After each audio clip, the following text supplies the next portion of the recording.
2024 సార్వత్రిక ఎన్నికలు సమీపిస్తున్న తరుణంలో యువనేత నారా లోకేష్ గారు తెలుసుగా మీ అందరికీ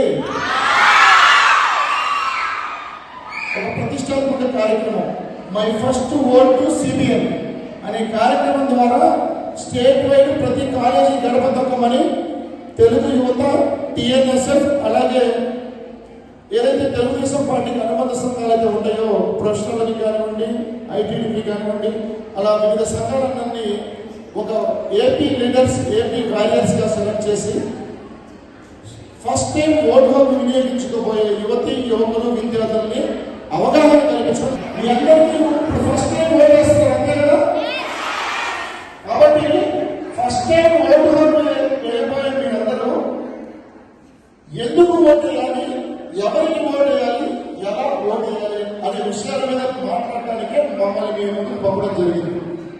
కాబట్టి అందులో భాగంగా మన రామాంజలి గారు ఐఏఎస్ గారు మన జిల్లాని గారు స్టేట్ లో ఎన్నో కీలక ప్రభుత్వ శాఖలో పదవి చేశారు. ఎలక్షన్ కమిషన్ ఆఫ్ ఇండియా కూడా అనుభవం ఉంది.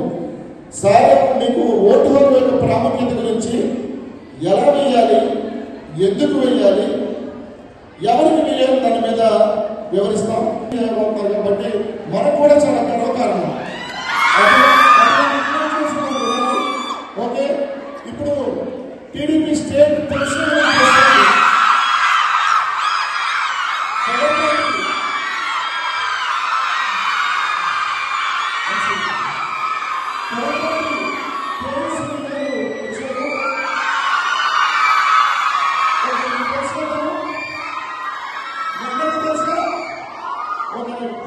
ఒక్కసారి మన పులికేక వినబడేటట్టు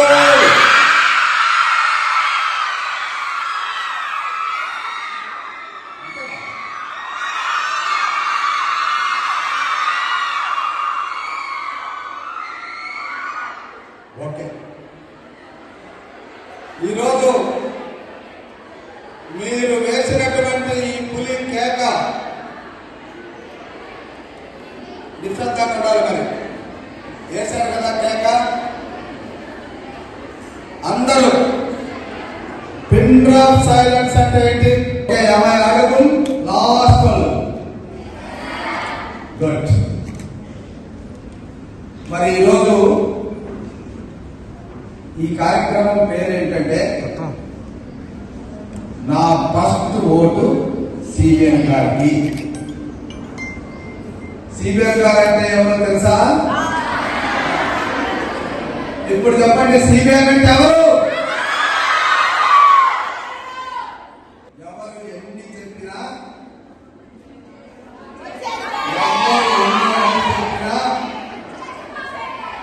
ఎన్ని మాయ మాటలు చెప్పినా రాబోయే ముఖ్యమంత్రి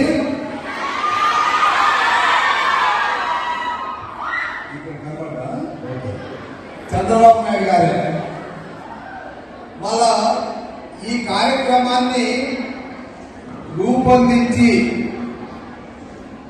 మన ఫస్ట్ ఓటు సిబిఎన్ గారికి వేయాలి అనేటువంటి ఒక ఆలోచన ఇచ్చింది ఎవరంటే లోకేష్ బాబు గారు.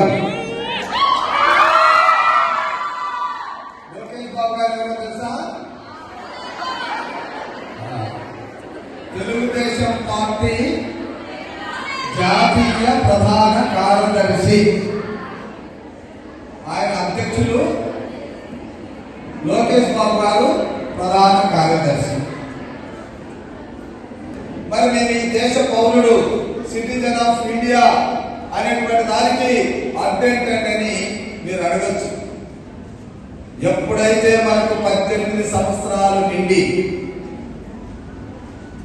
ఓటు హక్కు వస్తుందో అప్పుడు పరిపూర్ణమైనటువంటి భారత పౌరుడుగా మీరు గుర్తించబడ్డారు. ఇది మొట్టమొదటిది.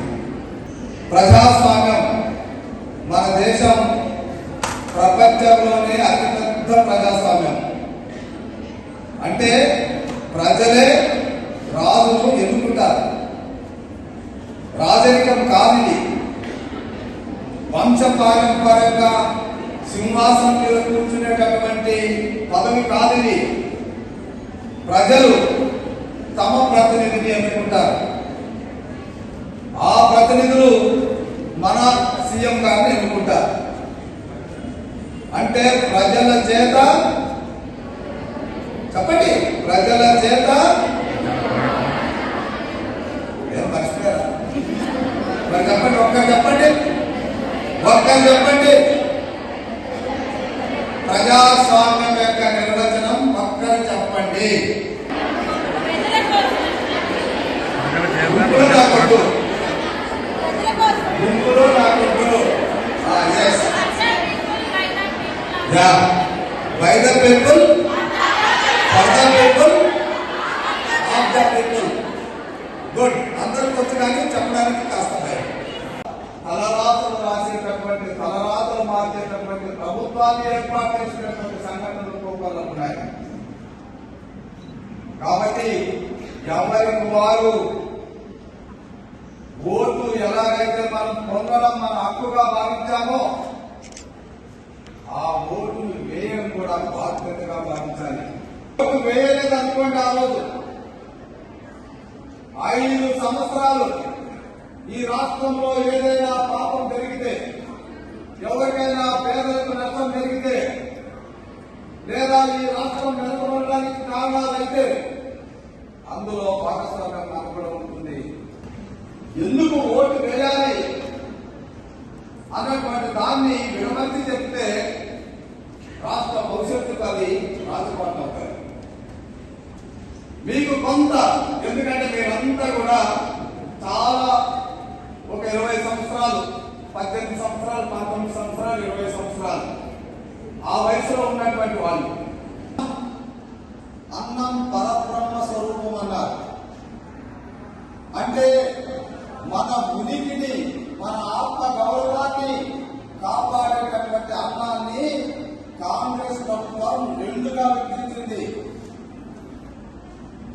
10% ఉన్నటువంటి ధనవంతులు వరి అన్నం, 90% ఉన్నటువంటి పేదలు నూకలు, జొన్నలు, కొర్రలు, అదే వరి అన్నంలో నూకలు, పొడవుగా ఉన్నటువంటి ధాన్యంతో వండిన అన్నం కాదు. అది వడకలైపోతే మిల్లులో ఏమి పనికి రాకుండా పొట్టులో కలిసిపోతే అలాంటి ధాన్యాన్ని వేరు చేసి నూకలుగా స్టోర్లో అమ్మితే అమ్మాయి